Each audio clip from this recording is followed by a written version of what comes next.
नमस्कार मेरे प्यारे बड़े बच्चों, आपका स्वागत है आपके खुद के channel project Y online classes में। मैं संतोष कुमार आपको पढ़ाऊंगा साइंस, और साइंस का हमने पहला चैप्टर क्लास 10th का स्टार्ट कर दिया है, केमिकल रिएक्शन एंड इक्वेशन। इसकी एक वीडियो डाल दी है जिसमें हमने समझाया फिजिकल चेंज को। इस वाली वीडियो में समझेंगे केमिकल चेंज को। तो क्योंकि आपको पता तो हो कि फिजिकल चेंज और केमिकल चेंज में क्या क्या फर्क है, तो दोनों को अलग अलग समझना है। अच्छा, जिन बच्चों का बेसिक्स नहीं समझ में आया या अपनी किताब जब 10th में आई होगी खोली होगी तो लगा होगा कि ये तो सिर के ऊपर जा रहा है बॉस, तो सिर के ऊपर नहीं जाएगा। मैंने इसके लिए आपके लिए कुछ वीडियो डाल दिए बेसिक्स की, जिन्हें अगर आप देखोगे तो आपको बेसिक्स क्लियर हो जाएंगे, और उसके बाद जब आप देखेंगे चैप्टर देखेंगे तो वो बहुत इजी हो जाएगा आपके लिए, क्योंकि समझ आ जाएगी आपको। ये चैप्टर इंपॉर्टेंट किस लिए है, क्योंकि इसमें आपको करनी पड़ेंगी बहुत सारी केमिकल रिएक्शंस एंड इक्वेशंस, और उनसे डरने की कोई जरूरत नहीं है, क्योंकि आप हो प्रोजेक्ट वाई ऑनलाइन के यूट्यूब चैनल पर, जहां आपको सिखाएंगे बिल्कुल बड़े से बड़े कॉन्सेप्ट को बहुत आसान तरीके से। तो आइए शुरुआत कर देते हैं, शुरुआत करते हैं इस वीडियो की। और वीडियो में सबसे पहला क्वेश्चन है आपके सामने कि भाई क्या है केमिकल चेंज, क्या है केमिकल चेंज या रासायनिक परिवर्तन, है ना। तो मैं आपको बता दूं, केमिकल चेंज को ही केमिकल रिएक्शन का भी नाम दिया गया है। इसी केमिकल चेंज को हम आगे केमिकल रिएक्शन पढ़ेंगे, जो कि पूरे के पूरे चैप्टर में हमें केमिकल रिएक्शन और इक्वेशन को ही पढ़ना है।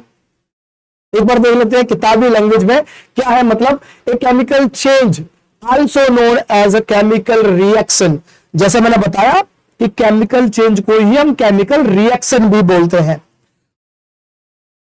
और क्या लिखा है, is a process in which one or more substances are transformed into new substances with different properties. जहां पर एक ऐसी प्रक्रिया है जहां पर एक या एक से ज्यादा सब्सटेंसेस मिलकर नए प्रोडक्ट बनाते हैं, नए प्रॉपर्टीज या नए गुणों के साथ। उसे बोलते हैं हम केमिकल रिएक्शंस या केमिकल चेंज। बता दूं आपको, इस वीडियो में हम केमिकल रिएक्शन में केमिकल चेंज पढ़ेंगे। और केमिकल चेंज कौन से वाले, जो हमें डे टू डे लाइफ या हमारे आसपास के पड़ोस या माहौल में देखने को मिलते हैं, उनको समझने की कोशिश करते हैं। ठीक है, तो समझ लेते हैं भाई क्या है। पहले तो कुछ कैरेक्टरिस्टिक्स है, इसके कुछ गुण है जिससे हमें पता लगे कि ये केमिकल चेंज है। तो यहां लिखा है फॉर्मेशन न्यू सब्सटेंस। जब भी केमिकल रिएक्शन या केमिकल चेंज की बात आएगी तो वहां पर एक नया, एक से ज्यादा भी बन सकते हैं, तो क्या लिखा है फॉर्मेशन ऑफ न्यू सब्सटेंसेस, तो नए सब्सटेंस बनते हैं, है ना। तो नए सब्सटेंस बन जाते हैं भाई। हमने फिजिकल चेंज में समझा था, तो वहां पर नए सब्सटेंस नहीं बनते, बस स्टेट चेंज होती है। दूसरा, इरिवर्सिबिलिटी। इरिवर्सिबिलिटी का मतलब क्या है भाई, हमने फिजिकल चेंज में समझा था कि रिवर्सिबिलिटी है, एक बार अगर कोई चीज बन जाती है, नए प्रोडक्ट नहीं बनते हैं, स्टेट में चेंज होता है, तो नई चीज बनने के बाद दोबारा से लौट कर आती है, तो उसे बोलते हैं रिवर्सिबिलिटी। वो था फिजिकल चेंज। यहां पर है केमिकल चेंज। तो यहां पर इतना आसान नहीं होगा कि वो चीज लौट कर आ जाए। जैसे अगर हम समझे कि भाई कि अगर ये मिल्क है, क्या है मिल्क, अगर मिल्क है और मिल्क से अगर हम कर्ड बना लें, दही बना दें, ठीक है, अगर दूध से दही बना दे तो दूध से दही बनना तो केमिकल चेंज हो गया, लेकिन क्या इस दही से दोबारा से हम दूध मिल जाएगा, क्या हमें नहीं मिलेगा। तो इसी को कहेंगे इरिवर्सिबिलिटी, लौट कर अपने ओरिजिनल पोजीशन में या ओरिजिनल सब्सटेंस में नहीं लौट सकता। ठीक है, तो यहां लिखा है, अगला है चेंज इन केमिकल कंपोजिशन। जब केमिकल चेंज है तो उसका कंपोजिशन भी चेंज होगा, क्योंकि कंपोजिशन चेंज होगा केमिकल का, तभी तो जाकर नया सब्सटेंस बनेगा। तो इसका मतलब फॉर्मेशन ऑफ न्यू सब्सटेंस, या हम कह सकते हैं चेंज इन केमिकल कंपोजिशन, बात एक ही है। तो यहां पर केमिकल कंपोजिशन उसका चेंज हो जाएगा। एनर्जी चेंजेस, अब एनर्जी चेंजेस का क्या मतलब है, एनर्जी चेंज होंगे किसमें, केमिकल चेंज में। अब एनर्जी के ब्याप पे हम बात कर सकते हैं, हमारे पास क्या है, हमारे पास है दो सब्सटेंसेस हो सकते हैं। जैसे मान लिया एक सब्सटेंस है हमारे पास, ये सब्सटेंस, इसके अंदर अगर हीट आ रही है, ये क्या है, हीट है, इसके अंदर हीट आ रही है, ये एरो अंदर जा रहे हैं, तो इसका मतलब मैं बोल रहा हूं ये हीट है, क्या है भाई, हीट है। अगर ये हीट है और ये अंदर आ रही है, अंदर आने का मतलब है एंट्री कर रही है ना, बस एंट्री कर रही है, एंट्री कर रही है। अगर मैं देखूं ई एन से एंट्री बन रहा है और ई एन से ही हमारे पास क्या होगा, एंडोथर्मिक रिएक्शन। क्या होगा, एंडोथर्मिक रिएक्शन, एंडोथर्मिक रिएक्शन। तो आपको समझना है क्या,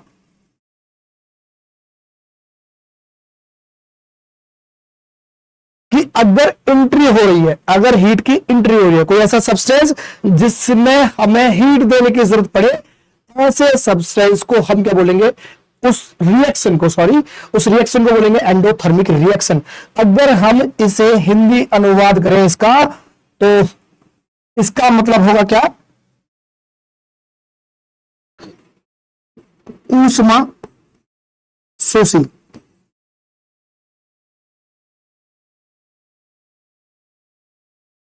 ऊष्मा शोषी अभिक्रिया।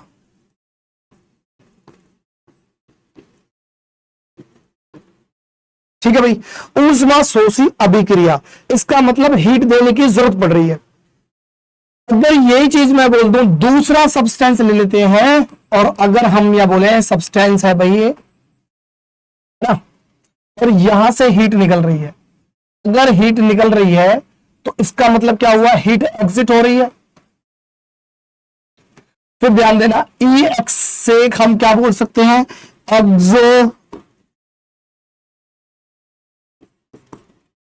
Exothermic reaction. एक्सोथर्मिक रिएक्शन, इसका मतलब एग्जिट से, ई एक्स से याद रखोगे एक्सोथर्मिक रिएक्शन, और ई एंट्री से, ई एन से याद रखोगे एंडोथर्मिक रिएक्शन। इसे क्या बोलेंगे, इसे बोलेंगे हम ऊष्मा छेपी, ऊष्मा छेपी अभिक्रिया। हिंदी में अगर देखें तो ऊष्मा छेपी अभिक्रिया बोलेंगे इसे। ठीक है भाई, तो दो तरह की हीट की अगर आप पे बात करें तो दो तरह की, एक ऐसे सब्सटेंस जिन्हें हमने रिएक्शन कराने के लिए हीट देनी पड़े, अगर देनी पड़ेगी तो एंट्री करानी पड़ेगी, और एंट्री करानी पड़ेगी तो ईएन से एंट्री, और ईएन से क्या होगा, एंडोथर्मिक रिएक्शन। अगर हम बोले कि भाई एक ऐसे सब्सटेंस जिसमें हीट निकल रही है, हीट निकल रही है, तो हीट निकलने के लिए क्या होगा, एग्जिट हो रही है, और एग्जिट होगी तो ई एक्स से क्या पड़ेगा, एक्सो से एक्सोथर्मिक रिएक्शन या ऊष्मा छेपी अभिक्रिया। ये दो तरह की अभिक्रिया है। ठीक है, ये कर लिया भाई। चलो लो भाई, अब हम आ गए हैं वो डेली लाइफ के एग्जांपल्स जो हमारे सामने होते हैं और हमें पता नहीं चलता ये रिएक्शन है या नहीं है। तो सबसे पहले दिखाई दे रहा है, छोटा सा बच्चा है और वो निप्पल लगा के दूध पी रहा है ना। बड़े खुश होते हैं बच्चे जब अगर निप्पल आ जाए उनके सामने दूध की।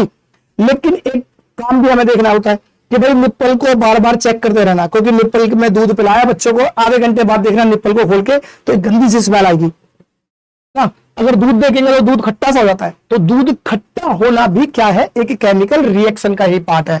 हम लिख सकते हैं भाई दूध का खट्टा होना। क्या है, दूध का खट्टा होना,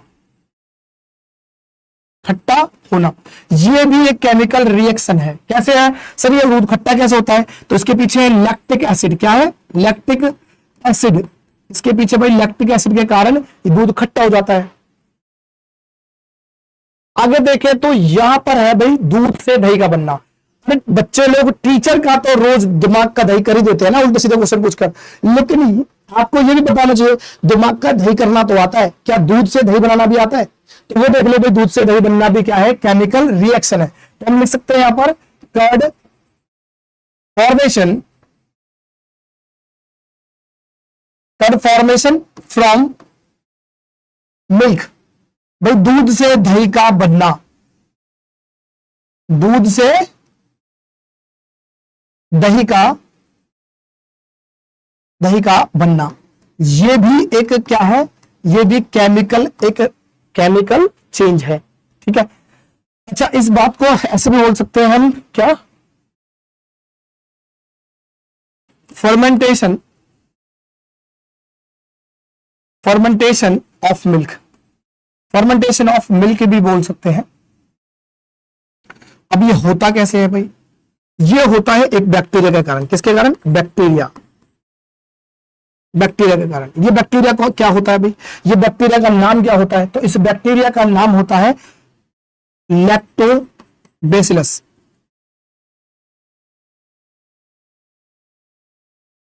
लैक्टोबैसिलस लैक्टोबैसिलस। अब ये बैक्टीरिया क्या करता है? ये दूध में एक होता है लैक्टोज होता है। लैक्टोज क्या है भाई? ये मिल्क शुगर है। क्या है? मिल्क शुगर है। इस मिल्क शुगर को कन्वर्ट कर देता है किसके अंदर? इसके अंदर किसके अंदर करता है? लैक्टिक एसिड में। लैक्टिक एसिड में। ये लैक्टोज होता है, जो शुगर मिल्क होता है, उस शुगर मिल्क या मिल्क का जो अंदर शुगर होता है उसे कन्वर्ट कर देता है लैक्टिक एसिड में, और इसके कारण दही बन जाती है। ठीक है, एक बार दूध से दही बन गई तो ठीक है, लेकिन दही से दोबारा से दूध नहीं बन पाता, और इसीलिए हम कह सकते हैं कि ये क्या है? ये एक केमिकल चेंज के अंतर्गत आता है। फिर देखिए अगली बार के भाई ये दिखाई दे रहा है कि एक हमारे शेफ है, खाना बना रहे हैं, तो इसका मतलब खाना बनाना, तो हम कह सकते हैं कुकिंग ऑफ फूड। क्या कह सकते हैं? Cooking of food. Cooking of food, या हम कह सकते हैं खाना बनाना, भोजन का पकना। भोजन का पकना। ठीक है, भोजन का पकना भी क्या है? एक केमिकल चेंज के अंतर्गत आता है। क्यों आता है भाई? आप कभी ना कच्चे आलू खा के देखना, कच्चे आलू का टेस्ट देखना, और फिर उसे सब्जी बनने के बाद खा के देखना। कच्चे टमाटर, कच्चे आलू, कच्चे बैगन खा के देखना, उसके बाद सब्जी बनने के बाद खा के देखना, टेस्ट अलग आएगा ना। नया प्रोडक्ट बन रहा है ना भाई, पहले आलू था किस तरह का, अब बाद में नया प्रोडक्ट आ रहा है, और बहुत सारे केमिकल चेंज भी होते हैं। तो हम कह सकते हैं खाना बनाना भी क्या है? भोजन का जो पकना होता है वो भी क्या है? एक केमिकल चेंज के अंतर्गत आता है। अब देखो भाई, दूध से दही बना दिया, ठीक है, और हमने खाना बना भी लिया। जब खाना बना लिया तो खाना खा भी लेते हैं, और जब खाने के बाद क्या होगा? फिर आपको लेनी पड़ेगी क्या? सतमोला या कुछ ना कुछ खाने के लिए, जिससे खाना पचाया जा सके। तो खाना, बात क्या है? खाने पचाने के लिए। तो खाना पचाना भी क्या है? कि केमिकल चेंज है। तो हम कह सकते हैं digestion. Digestion of food. Digestion of food हम कह सकते हैं क्या? भोजन का पचना।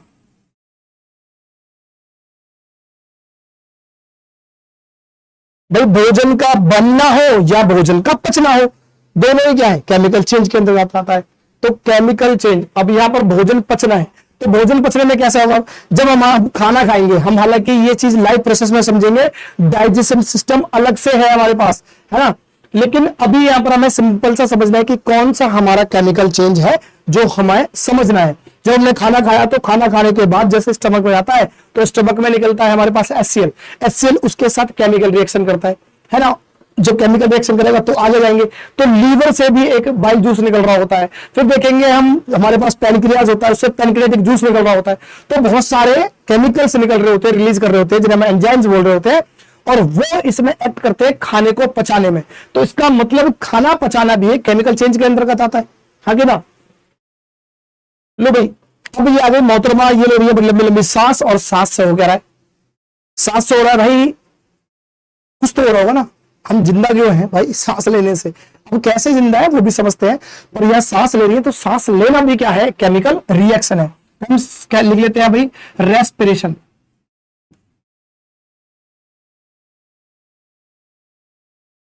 रेस्पिरेशन, या हम कह सकते हैं श्वसन। क्या कह सकते हैं? श्वसन। ये एक केमिकल रिएक्शन है या केमिकल चेंज है। अब सर ये कैसे हो सकता है?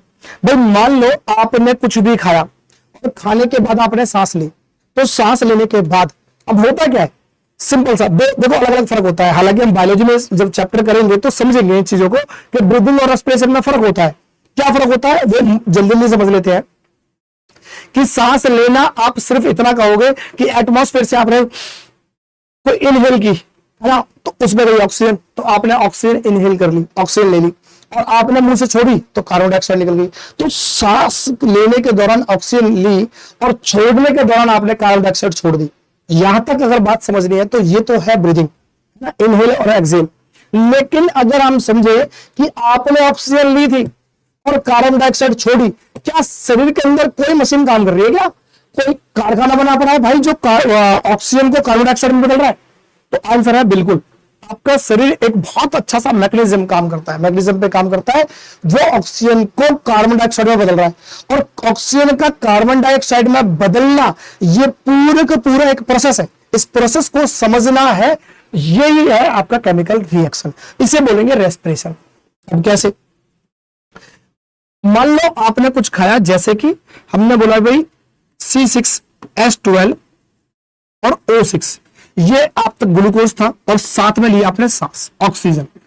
अब ऑक्सीजन ली तो आपके सामने कुछ देखो प्रोडक्ट बन के आएंगे। वो प्रोडक्ट क्या थे? ये रहा CO2। अभी समझा, CO2 सांस ली और CO2 छोड़ दी। साथ में CO2 क्या अकेला बनेगा? नहीं, इसके साथ और प्रोडक्ट बनेंगे। क्या बनेगा भाई?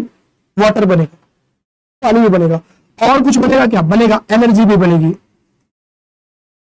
और कुछ बनेगा सर, हीट भी बनती है। अब ये हमारे पास कुछ प्रोडक्ट बने। आपने ऑक्सीजन ली, कार्बन डाइऑक्साइड छोड़ दी। कार्बन डाइऑक्साइड का कोई काम नहीं है शरीर के अंदर।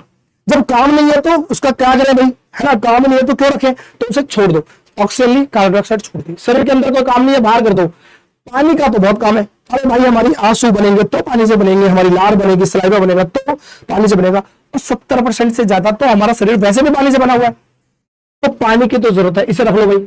एनर्जी, सर एनर्जी का क्या करेंगे? तो जिस तरह से गाड़ी में आप पेट्रोल या फ्यूल डालते हो ना, पेट्रोल हुआ या डीजल हुआ, डाल के चलाते हो, क्या बिना गाड़ी में बिना पेट्रोल डीजल के थोड़ा सा भी चला सकते हो? गाड़ी स्टार्ट ही नहीं होगी। बस ये मत बोलना कि सर जी पेट्रोल और डीजल नहीं होगा तो इलेक्ट्रिक ले लेंगे। तो इलेक्ट्रिक गाड़ी को भी चार्ज करना पड़ता है। अगर चार्ज नहीं करोगे तो चलेगी क्या गाड़ी? नहीं। तो ऐसे ही हमारे शरीर को भी चार्ज करना पड़ता है।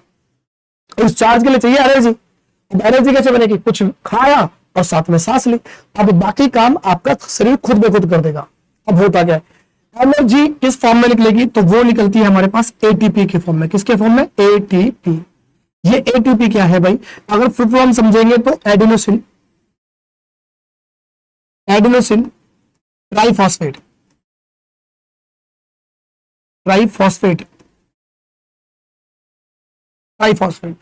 अब ये क्या है? ये वो एनर्जी है। इसी के लिए हम उसे बोल सकते हैं करेंसी ऑफ एनर्जी। ये एनर्जी है जो हमारे शरीर में, देखो भाई मैं यहाँ पर लिख रहा हूँ, बोल रहा हूँ, चल रहा हूँ, वो सारी कोई ना कोई एक्टिविटी तो कर ही रहा हूँ ना। वो सारी की सारी एक्टिविटी इसलिए कर रहा हूँ क्योंकि चार्ज क्यों? क्योंकि एटीपी बन रही है मेरे शरीर के अंदर। आप भी अगर कहीं से भी देख रहे हो वीडियो, तो आप क्या कर रहे हो? आप भी तो आपको भी तो एक्टिविटी कर रहे हो, तो आपको भी एनर्जी की जरूरत है। तो एनर्जी कहां से मिलती है? हमने कुछ खाया और साथ में सांस ली, तो वहां से ये जनरेट होता है। अब हीट का क्या पल रहा है भाई? बुखार तो कभी ना कभी आया होगा, और बुखार आने के बाद होता क्या है? बुखार आने के बाद आपका शरीर बहुत गर्म हो जाता है। तो ये गर्मी आती कहां से है भाई? शरीर में निरंतर कंटिन्यूअसली क्या हो रहा है? ये सारी रिएक्शन हो रही है, सारी रिएक्शन हो रही है, हीट भी बन रही है। और जब हीट जनरेट हो रही है तो हीट जनरेट होने से क्या होगा? हीट जनरेट हो रही है, एटमॉस्फेयर में जा रही है, फैल रही है। हमारे जो टाइनी पोर्स होते हैं, जिन्हें रोम बोल रहे होते हैं, उनसे हीट निकल रही होती है। लेकिन कभी कभी बुखार आता है तो क्या होता है? वो हीट रुक जाती है शरीर के अंदर। अब हीट को रेगुलेट कर रहा होता है, कंट्रोल कर रहा होता है हमारा ब्लड सर्कुलेट क्या कर रहा होता है? हीट को मेंटेन कर रहा होता है, शरीर के टेम्परेचर को। अगर कब उसमें कोई दिक्कत आ गई, कोई गड़बड़ी हो गई, तो हीट बढ़ जाएगी भाई। हीट बढ़ने के बाद क्या होगा? बुखार आता है। तो अब बुखार आने के बाद क्या होता है? डॉक्टर दवाई देता है, और दवाई देने के बाद सो जाते हो। जब जगते हो तो आपको बहुत सारा पसीना आता है। हुआ क्या? जो हीट अंदर थी उसे पसीने के थ्रू बाहर निकाल दो और आप ठीक हो गए। समझ में आया? अब इससे मैं क्वेश्चन पूछता हूं हीट से कि भाई आपने देखा होगा जिंदा आदमी हमेशा गर्म रहता है, कुछ ना कुछ गर्म होता है, जो कि 37 या 38 डिग्री सेल्सियस में आपका गर्म रहता है इंसान, ठीक है। लेकिन मरने के बाद चेक करना, उसे आदमी ठंडा जाता है। ऐसा क्यों? क्योंकि भाई जिंदा इंसान ही तो सांस ले सकता है और कुछ खा सकता है। सांस लेना और खाना, अब यही ग्लूकोज का टूटना ऑक्सीजन की प्रेजेंस में ही, इसी को बोलते हैं ग्लाइकोलाइसिस या ब्रेक डाउन ऑफ ग्लूकोज। और इसके टूटने के कारण ही ये प्रोडक्ट्स आ रहे हैं। अगर ये टूटेंगे तो प्रोडक्ट्स आएंगे, और प्रोडक्ट आएंगे तब जाके हीट निकलेगी। तो मरा हुआ इंसान ना तो कुछ खा सकता है और ना सांस ले रहा है, तो क्या हीट जनरेट होगी? नहीं होगी। कुछ देर बाद देखना वो ठंडा पड़ जाता है इसी कारण। और एग्जांपल लें तो सर्दियां अभी अभी गई हैं, अभी मतलब कि 2-4 महीने पहले गई हैं, या अभी आएंगी भी सर्दियां। तो देखना, जब आपने ऑब्जर्व किया होगा, जब रजाई और कंबल की जरूरत पड़ी होगी, आपने उठाया तो क्या हुआ? क्या रजाई और कंबल गर्म थे? नहीं, कंबल और रजाई शुरू में ठंडे होते हैं, और शुरू में ठंडे होने के कारण क्या होता है, ठंडे होते हैं लेकिन फिर भी ओढ़ रहे होते हो। लेकिन कुछ देर के बाद 15 मिनट 20 मिनट, वो डिपेंड करता है कि आपकी बॉडी किस तरह से रिएक्ट कर रही है। क्योंकि जो अच्छा खाता है, ज्यादा एक्सरसाइज करता है, तो उसमें हीट ज्यादा निकल रही होती है ना। कहते हैं ना, कमजोर लोगों को ज्यादा सर्दी लगती है। वो कारण क्या है? क्योंकि कमजोर लोग ना तो खाने पीने पे ध्यान देते हैं और ना कोई इतनी एक्सरसाइज मेहनत कर रहे होते हैं। तो अब क्या है, हीट निकलेगी नहीं, क्योंकि खाना खाओगे, सांस लोगे, तब तो प्रोडक्ट निकलेगा। कुछ खा ही नहीं रहे ऐसा जिससे कि एनर्जी निकले या हीट निकले। हीट निकलेगी तो सर्दी लगेगी नहीं। अब होता क्या है कि आपने कंबल रजाई उठाई, मान लो आप ये सो रहे थे, अब यहां से हीट निकली जा रही थी, एटमॉस्फेयर में फैली जा रही थी, और जब बाहर सारी हीट निकल जाएगी तो लगेगी क्या? सर्दी लगेगी। लेकिन आपने क्या करा? कंबल ओढ़ दिया। और कंबल ओढ़ने से हुआ क्या? कंबल या रजाई ओढ़ने से क्या हुआ कि जो अभी तक हीट निकल रही थी आपकी बॉडी से, वो एटमॉस्फेयर में फैल रही थी। लेकिन इस कंबल ने या रजाई ने इस एटमॉस्फेयर और आपकी बॉडी के बीच में एक बाउंड्री क्रिएट कर दी। और इस बाउंड्री ने क्या करा? इस बाउंड्री ने आपके शरीर से जो हीट निकल रही थी वो यहाँ पर ट्रैप होगी भाई। और ये ट्रैप होने से क्या हुआ कि कुछ देर बाद देखते हो तो उस कंबल रजाई में आपको मजा आने लगता है, क्योंकि वो गर्म हो चुका होता है। तो कोई आप मैं कभी ऐसा देखा होगा कि आप 1 घंटे से एक रजाई में एक जगह बैठे हो और अपनी हीट को जनरेट कर रहे हो, और वो कंबल गर्म हो गया, ये रजाई गर्म हो गई। अब आपकी मम्मी को बोल दे कि जब नीचे से कुछ सामान लिया, उसके बाद आपका मन नहीं करेगा भाई उठने का, क्योंकि इतनी देर में गर्म हुई है, ठंड। मैंने पहले तो मना कर दूंगा, मैं नहीं जा रहा। लेकिन अगर मजबूरन चला जाना पड़ जाए, उसके बाद आप आके देखो कि आपका छोटा भाई या बहन वहां पर बैठ जाए जहां पर वो गर्म था, फिर आपको कितनी खुंदक आती है।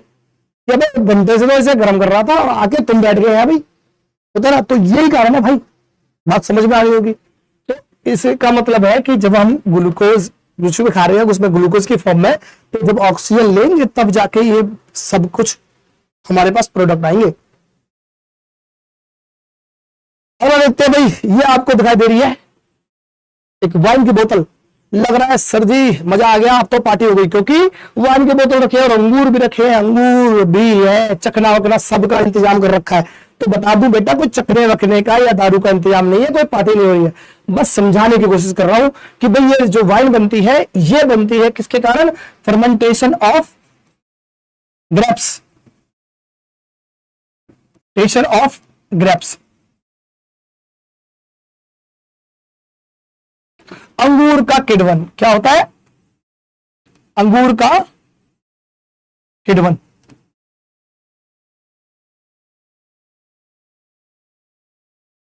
ठीक है भाई, अंगूर का किण्वन होना, इससे क्या होगा भाई? इससे बनता है आपका ये वाइन। कैसे?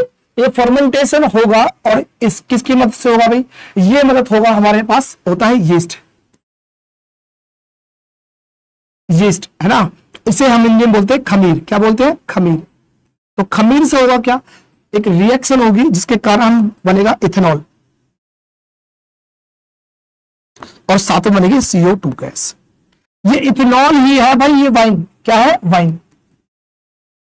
तो हम कह सकते हैं कि भाई with the help of the yeast, इस यीस्ट के कारण क्या होता है? फर्मेंटेशन होता है ग्रेप्स का, और इस फर्मेंटेशन के कारण बनती है वाइन। तो हम कह सकते हैं इट कन्वर्ट्स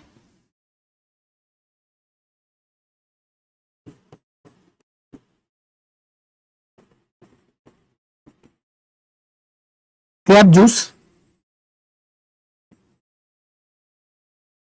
इनटू वाइन।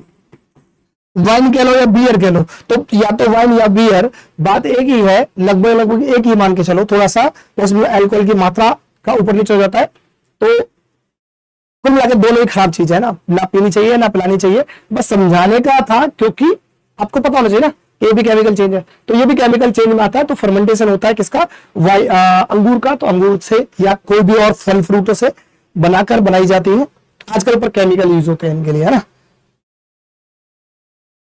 अब हुआ गया, अब आप आते हो स्कूल से, ट्यूशन से, तो देखेंगे रोड के आसपास क्या है, बहुत सारी गाड़ियां खड़ी होती है बहुत सालों से, और उस गाड़ियों पे कुछ ब्राउन कलर, ऐसा कलर का, रेडिश ब्राउन कलर की एक कोटिंग छोड़ रही होती है, लोहा गल रहा होता है कुल मिलाकर, उसी को बोलते हैं हम जंग।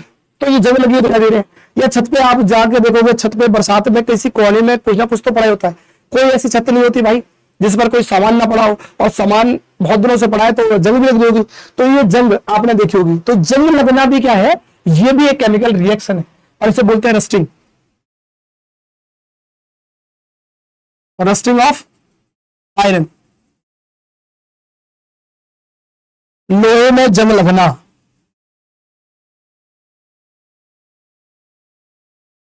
लोहे में जंग लगना,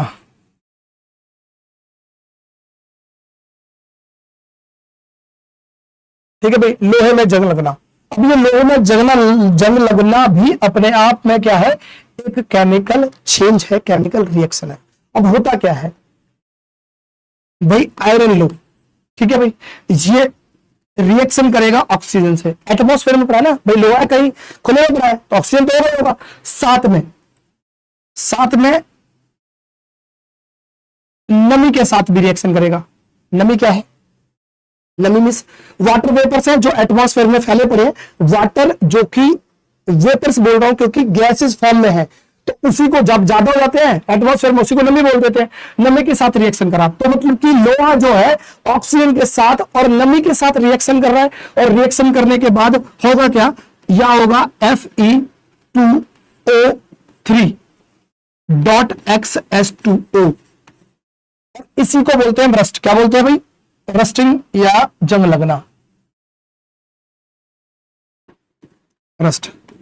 पहली बात तो हम ये, अच्छा एक्स क्या है, ये है नंबर ऑफ वाटर मॉलिक्यूल्स, कि भाई कितने हैं, ये वेरी करता है कि जितने कितने होंगे वो देख रहे हैं वाटर मॉलिक्यूल्स के, ठीक है। तो ये हमारे पास जंग का फॉर्मूला। अब इसे बोलते क्या है, देखो भाई, हमने जब वैलेंसी की वीडियो करी थी, वैलेंसी समझने की कोशिश की थी, जिन्होंने देख रखी है उन्हें आता है वो तो ठीक है, जिन्होंने नहीं समझ में आएगा ना वो एक बार वीडियो जरूर देख ले वैलेंसी की। तो आयरन की वैलेंसी की थी, तो आयरन की वैलेंसी होती है 2, या तो 3+ या फिर 2+, ऐसे ही होता भाई, ठीक।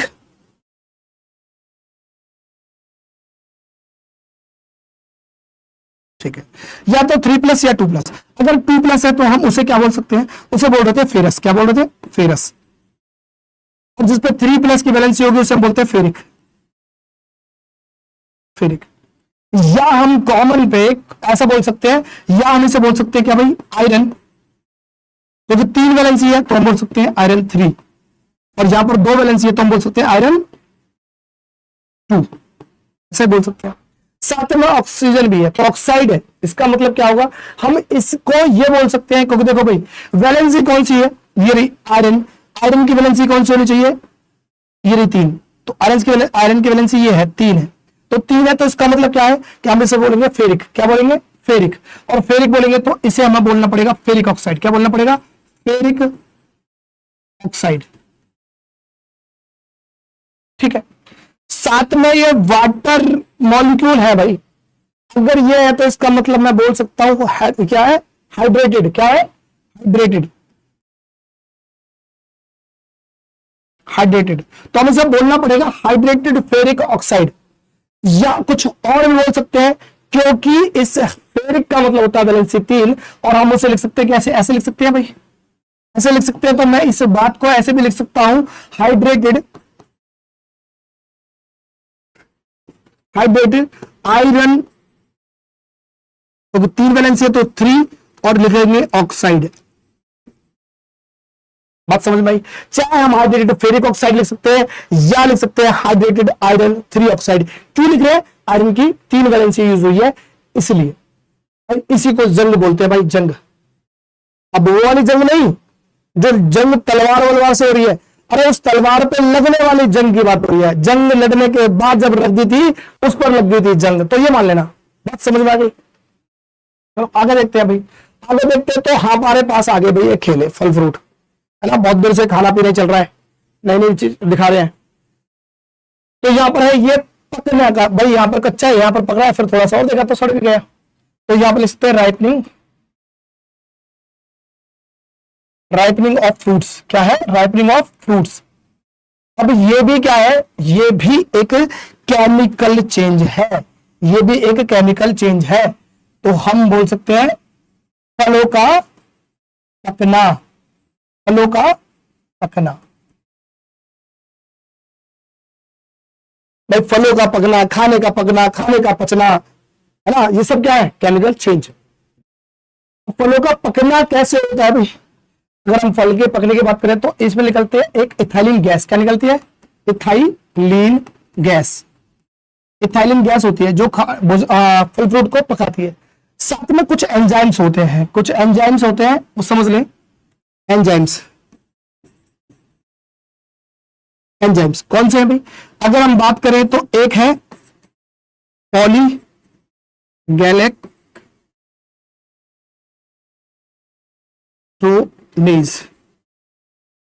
पॉलीगैलेक्ट्रोनेज, और एक होता है पैक्टिनेज। पॉलीगैलेक्ट्रोनेज और पैक्टोनेज, ये क्या है भाई, ये दोनों ब्रेक डाउन करते हैं किसको,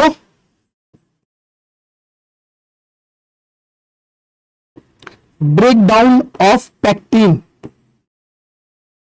ये पैक्टिन को तोड़ते हैं। अब ये पैक्टिन क्या है, ये पैक्टिन जो है कॉम्प्लेक्स,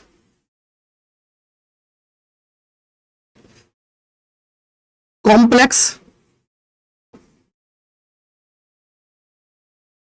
कॉम्प्लेक्स पॉलीसेक्राइड है, पॉलीसेक्राइड है, या आप इसे बोल सकते हैं कार्बोहाइड्रेट्स, क्या है,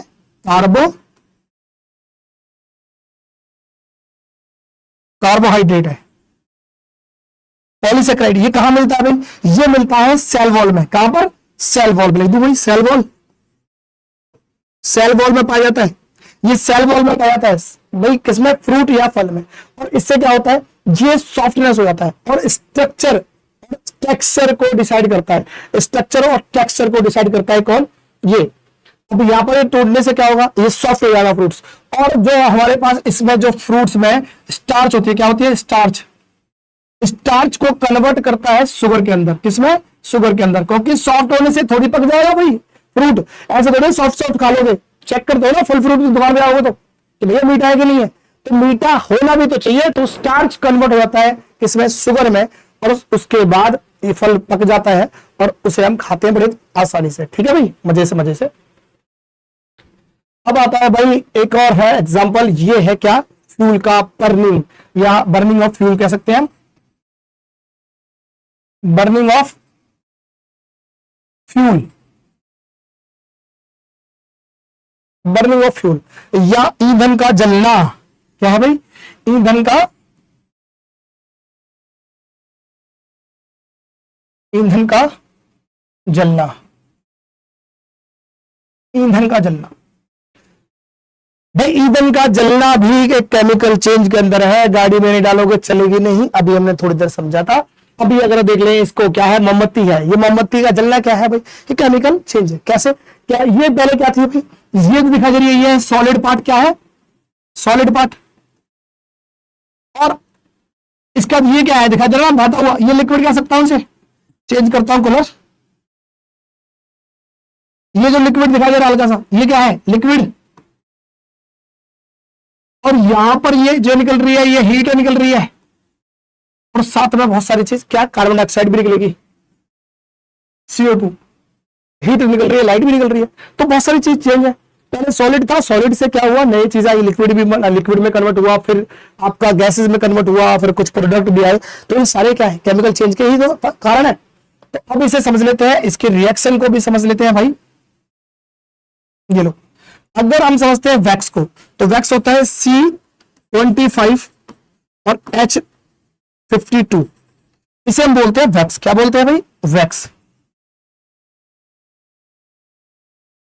या मोम। साथ में ये जलेगा किसके साथ, ऑक्सीजन के साथ, और हमारे पास जो प्रोडक्ट आएंगे क्या आएंगे, एक तो आएगा CO2, साथ में आएगा H2O, और साथ में निकलेगी लाइट और हीट, हीट भी निकलेगी और लाइट भी निकलेगी, या लिख देता हूं लाइट। भाई नए प्रोडक्ट आ गए ना, नए प्रोडक्ट या नया सब्सटेंस बनेगा तो क्या कहेंगे, केमिकल चेंज कहेंगे। ये हमारे पास है रिएक्शन। अगर इसे बैलेंस करना चाहो तो बैलेंस भी कर सकते हैं हम। कैसे करेंगे बैलेंस, देख लो भाई। तो बैलेंस क्या है भाई, यहाँ पर कार्बन 25 है, तो यहाँ पर कार्बन क्या है, यहाँ पर ये रहा कार्बन, तो इसके आगे 25 लगा दूं क्या, ये रहा 25, तो कार्बन तो 25 हो गया। लेकिन कार्बन के साथ क्या होगा, ऑक्सीजन। ऑक्सीजन कितना हो गया, ये 2 से गुणा हो जाएगा, 50 हो जाएगा। फिलहाल ऑक्सीजन की बात नहीं करते, अभी हमारे पास हाइड्रोजन भी है। हाइड्रोजन देखते हैं कितने हैं भाई, 52 है। कितने हैं, 52। यहाँ पर हाइड्रोजन कितने हैं, 2 हैं। अगर 2 को किससे गुणा कर दूं, ये 52 बन जाए, किससे गुणा कर दूं भाई, 26 से। तो इसका मतलब मैं यहाँ पर 26 कर सकता हूं, 26 हो गया, 26, क्योंकि 26 दूनी 52 होते हैं। तो हाइड्रोजन भी बैलेंस हो गया और कार्बन भी बैलेंस हो गया। अब बात आती है किसकी, ऑक्सीजन की। तो ऑक्सीजन देखो 25 दूनी 50 हो गए, 50 ऑक्सीजन यहाँ है और यहाँ पर कितने 26, तो 50 और 26 कितने हो गए भाई, ये हो गए 76। अगर 76 ऑक्सीजन है, यहाँ पर कितने हैं, 2 है। अब इस 2 किससे गुणा कर दूं कि भाई 76 है, 38 दूनी 76 होते हैं, तो यहाँ 38 लगा दूं, 38 दूनी कितना हो जाएंगे भाई, 38 दूनी 76 होते हैं, जो हमें चाहिए था। तो ये बैलेंस भी हो गया। तो ये था क्या, बर्निंग ऑफ फ्यूल्स। तो कोई भी फ्यूल, चाहे वो पेट्रोल हो, डीजल हो, जो कुछ भी हो, मोमबत्ती भी फ्यूल में आ सकता है ना भाई, क्योंकि वैक्स जल रहा है तो कोई रिएक्शन तो हो ही रहा है, तो वो सब किस में आएंगे, केमिकल चेंज के अंदर आएंगे। तो आज की हमने इस वीडियो में समझा केमिकल चेंज जो हमें डे टू डे लाइफ में मिलती है, लेकिन हमारा चैप्टर स्टार्ट होगा केमिकल रिएक्शन से। तो अब ये मत बोलना कि सर केमिकल चेंज और केमिकल रिएक्शन तो एक ही जैसे होता है, ये हमने सीखा था, थोड़ा सा आइडिया लग जाए। अभी केमिकल रिएक्शन को समझने के कुछ और तरीके भी होते हैं, है ना, अच्छे से समझने के। तो अब नेक्स्ट वीडियो में वो केमिकल चेंज कन्वर्ट हो जाएगा केमिकल रिएक्शन में, जो एक्चुअली में आपका टॉपिक स्टार्ट होगा। तो मिलते हैं नेक्स्ट टॉपिक पर, तब तक के लिए मस्त रहो, खेलते रहो, पढ़ते रहो, जितनी जरूरत है उतना पढ़ो भाई, ज्यादा जरूरत नहीं है, खेलना भी बहुत जरूरी है। तो आपका मन में आए वो करो, लेकिन थोड़ा थोड़ा वीडियो देखकर उसे रिवाइज भी कर लो। मिलते हैं नेक्स्ट वीडियो में, धन्यवाद।